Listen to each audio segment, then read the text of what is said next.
کر سکتے ہوں۔ نمبر 7 فی سبیل اللہ کے دین کے راستے میں مثلا دینی فلاحی کام۔ ابن سبیل یعنی مسافر جو راستے میں محتاج ہو جائیں۔ کریں گے کہ زکوٰۃ کے ذریعے مسلم معاشرے سے غربت کا خاتمہ کیسے کیا جا سکتا ہے۔ زکوٰۃ اسلام کا ایک مؤثر معاشی نظام ہے جو مسلم معاشرے سے غربت کے خاتمے میں اہم کردار ادا کرتا ہے۔ نمبر 1 دولت کی منصفانہ تقسیم۔ زکوٰۃ مالدار طبقے سے مال لے کر غریب اور ضرورت مند افراد تک پہنچائی جاتی ہے جس سے دولت چند ہاتھوں میں محدود نہیں رہتی۔ نمبر 2 بنیادی ضروریات کی فراہمی۔ زکوٰۃ سے غریبوں کی خوراک، لباس، رہائش اور علاج معالجہ جیسی بنیادی ضروریات پوری ہوتی ہیں جس سے غربت کم ہوتی ہے۔ نمبر 3 خود انحصاری کا فروغ۔ زکوٰۃ کی رقم کاروبار، ہنر یا ذریعہ معاش کے لیے دی جائے تو غریب مسلسل روزگار حاصل کر سکتا ہے۔ نمبر 4 قرض سے نجات۔ قرض داروں کی مدد سے وہ مالی دباؤ سے آزاد ہوتے ہیں اور دوبارہ معاشی سرگرمیوں میں شامل ہو جاتے ہیں۔ نمبر 5 سماجی ہم آہنگی۔ زکوٰۃ سے امیر و غریب کے درمیان نفرت کم ہوتی ہے اور بھائی چارے کا جذبہ فروغ پاتا ہے۔ یعنی اگر زکوٰۃ کا نظام دیانتداری اور مکمل طور پر نافذ کیا جائے تو مسلم معاشرے میں غربت نمایاں حد تک کم ہو سکتی ہے اور ایک متوازن اور فلاحی معاشرہ قائم ہو سکتا ہے۔ سوال نمبر 5 ہے سود کے اخلاقی، سماجی اور معاشی نقصانات کیا ہیں؟ یہ بھی بیان کریں کہ سود سے پاک معاشیت معاشرے میں کیسے تشکیل دی جا سکتی ہے۔ ناظرین اکرام پہلے ہم سود کے اخلاقی، سماجی اور معاشی نقصانات پر بات کریں گے۔ نمبر 1 اخلاقی نقصانات۔ سود لالچ اور خود غرضی کو فروغ دیتا ہے، ہمدردی اور باہمی تعاون کی روح کمزور کرتا ہے، محنت کے بغیر کمائی کی عادت پیدا ہو جاتی ہے۔ نمبر 2 سماجی نقصانات۔ امیر اور غریب کے درمیان فرق بڑھ جاتا ہے، معاشرے میں نفرت، حسد اور بے چینی پیدا ہوتی ہے، غربت اور استحصال میں اضافہ ہوتا ہے۔ نمبر 3 معاشی نقصانات۔ دولت چند ہاتھوں میں محدود ہو جاتی ہے، قرض دار مستقل قرض کے بوجھ تلے دب جاتا ہے، معاشی عدم استحکام اور مالی بحران جنم لیتا ہے۔ اب ہم سوال کے دوسرے حصے کی جانب کہ سود سے پاک معاشیت معاشرے میں کیسے تشکیل دی جا سکتی ہے۔ سود سے پاک معاشیت کا قیام اسلامی تعلیمات کی روشنی میں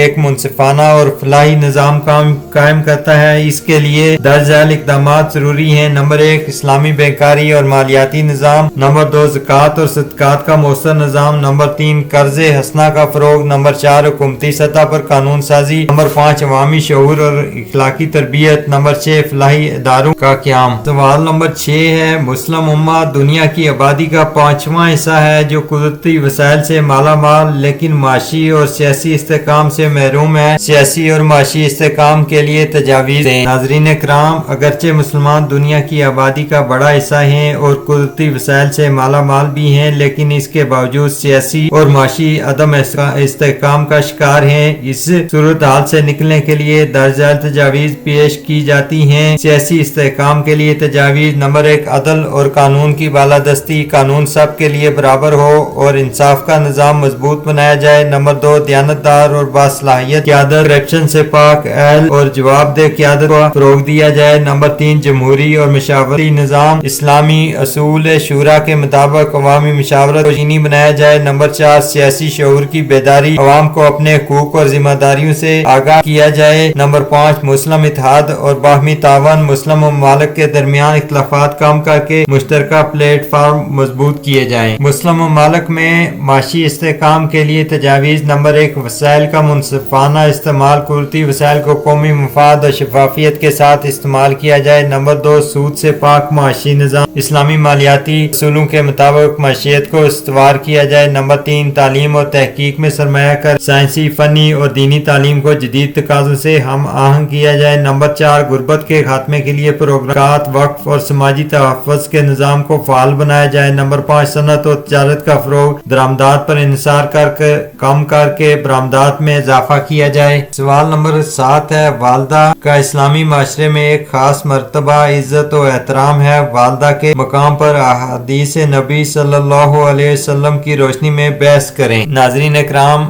اسلام میں ماں یعنی والدہ کو بہت بلند مقام حاصل ہے اور ماں کی خدمت اور احترام کو بہت زیادہ اہمیت دی گئی ہے۔ خاص طور پر والدہ کا مقام بلند ہے جو بے حد اعلیٰ سمجھا گیا ہے۔ والدہ کے مقام پر احادیث نبی صلی اللہ علیہ وسلم کا ارشاد گرامی ہے جنت ماں کے قدموں تلے ہے۔ حدیث واضح کرتی ہے کہ ماں کی خدمت اور اس کا احترام کرنا سب عبادات میں سے افضل ہے۔ سوال نمبر 8 ہے اسلامی قوانین کے بنیادی ماخذ پر ایک تفصیلی مضمون لکھیں۔ اسلامی قوانین کے بنیادی ماخذ۔ اسلامی قوانین یعنی فقہ اور شریعت مسلمانوں کے ہر عمل اور معاشرتی زندگی کے لیے رہنما ہیں۔ ان قوانین کا بنیادی مقصد انسان کی دینی، اخلاقی اور سماجی فلاح ہے۔ ان کے ماخذ درج ذیل ہیں۔ نمبر 1، قرآن مجید۔ قرآن اللہ کا کلام ہے جو آخری نبی حضرت محمد صلی اللہ علیہ وسلم پر نازل ہوا۔ یہ ہر مسئلے میں رہنمائی فراہم کرتا ہے، خواہ عبادات ہوں یا معاملات، مثال کے طور پر نماز، روزہ، زکوٰۃ، عدالت، معاشرتی قوانین وغیرہ۔ نمبر 2، سنت نبی صلی اللہ علیہ وسلم۔ سنت سے مراد نبی صلی اللہ